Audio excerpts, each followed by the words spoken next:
Humans are being pushed again in Cities of Sigmar, and today we're going to be talking about the new battle scroll update where a lot of human stuff got discounted once again, but we saw some nerfs or just point increases to the non-human things. Specifically, anything that was doing any sort of work on the table got some point increases.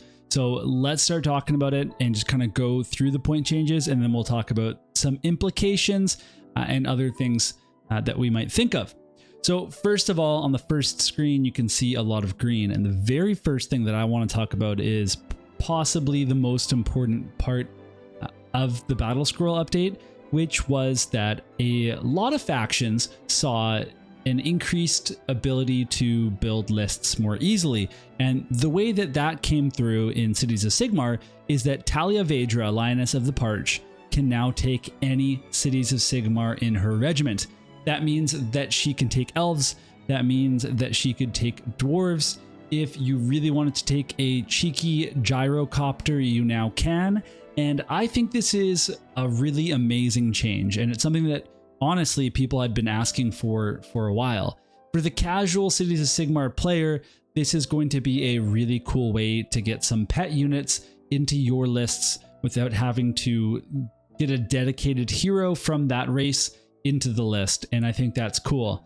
Competitively, it doesn't actually change too much. There are some good things about it. So when you look at dwarves, it's really hard to not bring a Rune Lord anyway, because you want the 5-up ward that it gives for being close to the hammers, and you also want the rend prayer and just the +1 to chant on the -1 to wound prayer. So those things are really important, not just for getting the prayer off though, by the way, for that +1, just for building up points. There's isn't a world probably where you bring hammers without actually bringing the Rune Lord, although I'm sure people might try it.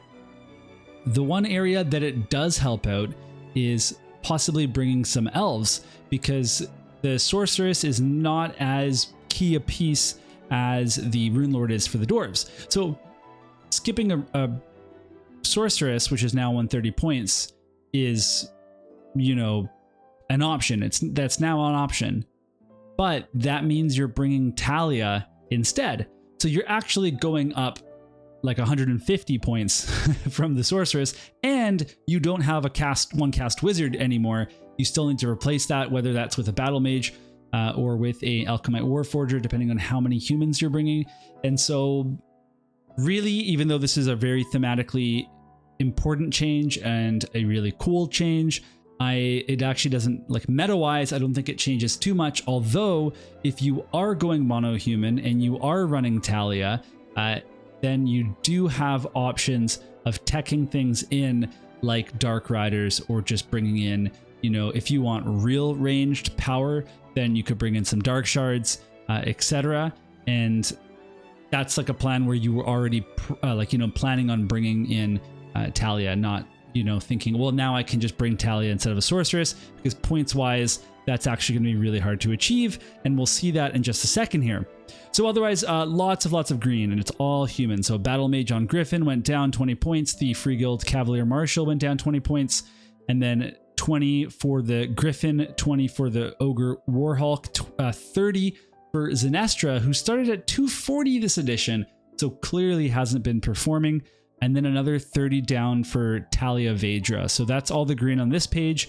And if we go further down, Cavaliers came down as well, as did the Wilder Corp Hunters. Now, it's surprising to me here, we're just talking about the green right now, it's surprising to me that the Wilder Corp Hunters came down, just because they are seeing lots of play and they are really effective. But maybe this is a way of, one, mitigating some of the damage done with the point increases, and two, just helping out those human lists just a little bit more. I actually have a list that was running a steel helm, and with the changes, I can now reliably, I can put that Wilder Corp Hunter in, and that's just a straight up buff for that list. So I'm really pleased with that. The Free Guild Cavaliers going down is also really good, because even though they are tanky as heck, they shut off damage pretty quickly, and unless you're really skilled at getting them back online and back on the charge, then they're pretty hard to play with. And so this is a pretty forgiving, points value for them, which I really do appreciate. And things like Tahlia coming down really make a big difference for just list building in general, because she is a huge investment. The other big thing here, I think, is the Ogre Warhawk, because he was a really hard inclusion sometimes. Even though he brought a lot of value at 180, he often meant you were cutting. It was just a really awkward points total, so you were often cutting something. And I think now in a mono humans list, like I said, you can actually make room. Some people are making room for entire extra cannons or Wildercorp hunters or steel helms or things like that. The couple of changes that are welcome, but I don't know if they're going to make a difference, would be the Freeguild Cavalier Marshal. He is still not doing anything differently and is still a lot of points to bring. Like, if you had to bring him or the Relic Envoy, which one would you bring? And if you're saying that he might work well in mono human, he could, and he does bring an order, but then you could also just bring an extra Fusilier or bring an extra Wildercorp hunters, or possibly even another Cavaliers, depending on where your points are at, and you're just going to get more value out of that. So I'm not convinced about him. I think he just needs a warscroll update, and I'm hoping he's one of the ones that gets updated in the upcoming campaign that we heard about. But right now, I'm not really holding out hope for him, although that doesn't mean I'm not going to try him and report back on how that goes. And then the other one is Pontifex Zenestra, where I still, again, don't think she has enough going for her, just because we already get a 5-up award so easily, and bringing something like a Rune Lord brings less points, still tons of value. I am also going to be trying her out. I'd really like to see if I can, like, if she fits in a little bit better now, but still, like, needs a bit of work on the War Scroll, less points, or possibly even, just like what I predicted for the next wave of Cities of Sigmar is, like, hopefully more support around her with other War Scrolls where she can get some cool abilities or something. And so I didn't talk about the Battle Mage on the Griffin and the Freeguild Marshal on the Griffin. I think those are both kind of more niche picks for armies, and so it's good to see them come down. I actually really loved the Freeguild Marshal on Griffin. I love running him, but I do like Tahlia more at this point just because of her War Scroll abilities, even though she never does any damage for me, whatever. But I do like her War Scroll abilities quite a bit, and her regiment options now make her a really fun pick for building cool lists. Okay, so in terms of the points increases, they hit all of the good elves and all of the good dwarves. So that means that the Rune Lord went up 10, the Sorceress went up 10, the Dark Riders went up a shocking 20, and then the Dark Shards went up 10, Drakespawn Knights another 10, Executioners another 10, and the Hammerers another 10. And so all of these points are just hitting the most effective War Scrolls in Cities of Sigmar, aside from some of the human ones that didn't get hit, like the Command Corps, Callus and Toll, and a few others that, maybe were being used more often. And I think they didn't specifically hit any of the human stuff because they're trying to push the human stuff. They want you to buy the human stuff. And so a mono human army hasn't gone up any points. It has only gone down, and maybe that helps them out a little bit. I personally still think you just straight up don't have the damage in mono human. It's not there. You don't have like true shooting damage because the Fusiliers are more of a like shooting screen and anvil, and their damage is pretty hard to enable even with the Fusil Major, even with Master of Ballistics. There's a lot of things that have to go on, but they do have good range. Your Cavaliers have one big charge in them, and then if you can get them to charge again, you can get the damage again, but otherwise they're really more of a mobile tar pit or whatever. And so with these changes, essentially you're going to have to cut something. And so what do I mean by that? So we can look at some tournament winning or like high performing lists from Cities of Sigmar and see how they've kind of changed. So for example, Jeremy, who won LVO very impressively, it's a massive tournament. his list is now 2,090 points. And you can see that he had a pretty big contingent of elves. He had the Rune Lord and the 20 hammers. And now to make his list fit, he would have to lose the little bonus assassin and he would be right on 2k points. Now that assassin did a lot of work. I saw it myself watching on stream, but the list is still really good. The Drake Spawn still do lots of damage. The Hammerers still do lots of damage. The Dark Shards are still good shooters. The Callus and Toll are still there. You know, Galen and Duralia are still there. So this list is just still strong. It's still the way to play Cities of Sigmar. Similarly, there's this list from Vogo that won a tournament in Austria, and now it's 2,080 points. And so in this case, what you're going to end up losing is a little bit trickier because of the units that are in here, because we have 40 hammers, because there's 2 units of Dark Riders, and there's no like Wilder Corpse here.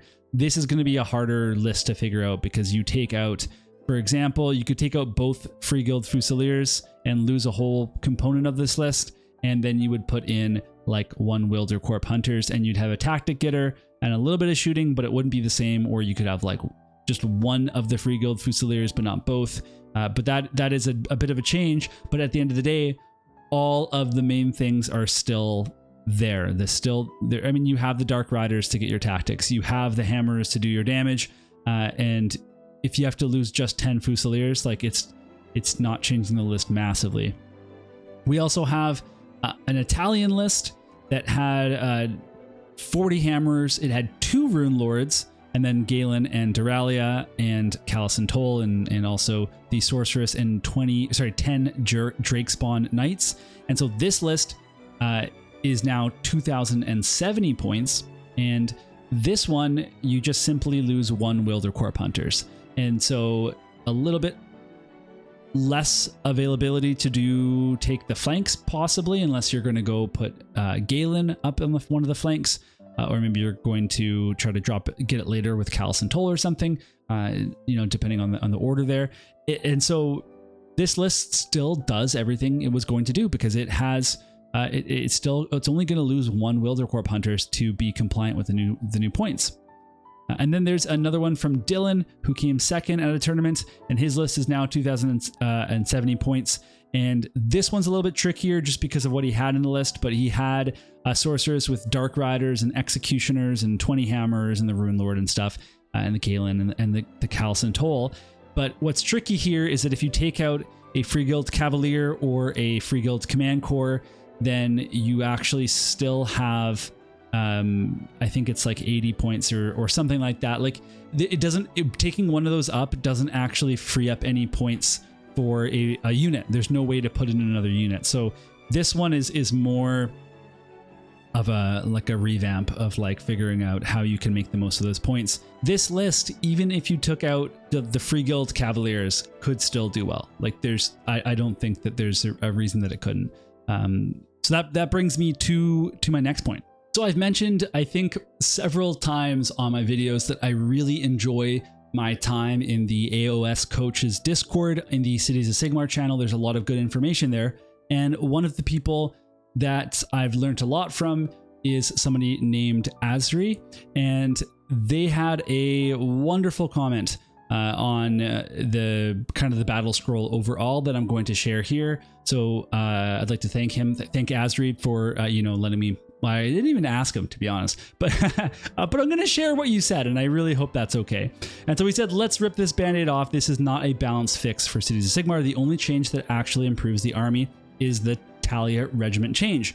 But at the end of the day, what he's saying here is that nobody's actual war scrolls changed. Everything that did damage still deals damage. Things that weren't good enough still aren't good enough. You can run more of them, possibly less of others. But at the end of the day, he says humans didn't suddenly get good, and dwarves and elves are not suddenly bad. And so really what's happening here is units are being pushed.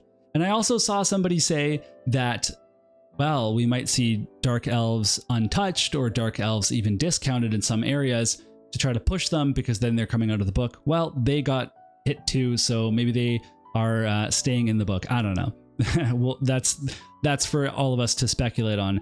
But this is like a really important way to look at this, that at the end of the day, you're going to cut the things that are the like starting at the least essential for your army, and you're going to keep the things in that are getting work done. And at the end of the day, if you're, you know, these are like 5-0 and 4-1 lists that we looked at, and the things that are getting it done are the blocks of hammerers, are the Drakespawn Knights, the Dark Riders, and the Dark Shards and Executioners, and things like that. The Calisantol, the Duralia, and the Galen and Duralia are temporary depending on what happens with the new GHB, because Field Sergeant is a seasonal rule, so we'll see if they're still very important or not to provide that. They are still pretty good overall, but at the end of the day, this, if you're wondering how does this battle scroll affect Cities of Sigmar, it doesn't massively affect us, and the main place it affects a player is if they're going mono-human. They now have probably room for about 110 points, which could be a Wildercorp Hunters, it could be a cannon, or maybe it's a steel helm if it's a little bit less, if you have 190 or something. And is that going to make mono-human suddenly able to win for the right players that are like really, because it's a high skill army, right? Like at that point too, then yeah, like they'll be okay. But for a lot of us, it's still going to be a really big upward or uphill battle. Like that's just what the mono-human game is right now. You're hitting on 4s, right?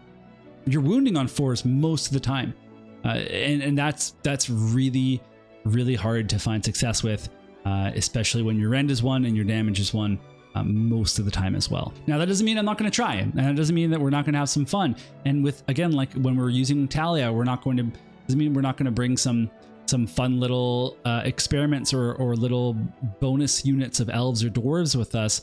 I was really hoping that the gyrocopters would come down for a last hurrah, where maybe we could use them as little battle tactic getters or something until the new GHB. But whatever, Games Workshop wasn't really thinking about that, so we didn't get that. So that's going to be it for my thoughts specifically on Cities of Sigmar for the battle scroll. It is overall kind of a neutral update for us, and we're still going to have players that do really well with mixed arms races or lists, and we're still going to have players that will see mono-human struggle because they didn't get like war scroll buffs. We just have more humans now. So I'm curious though what other people think. I know people are pretty excited for list building to fit more stuff in. I personally am very excited for that as well, and I just need to find some games so I can try out some new lists. But I mean, I know my personal list, I got an extra Wildercorp Hunters in there now, which is really exciting. So can't wait to try that out and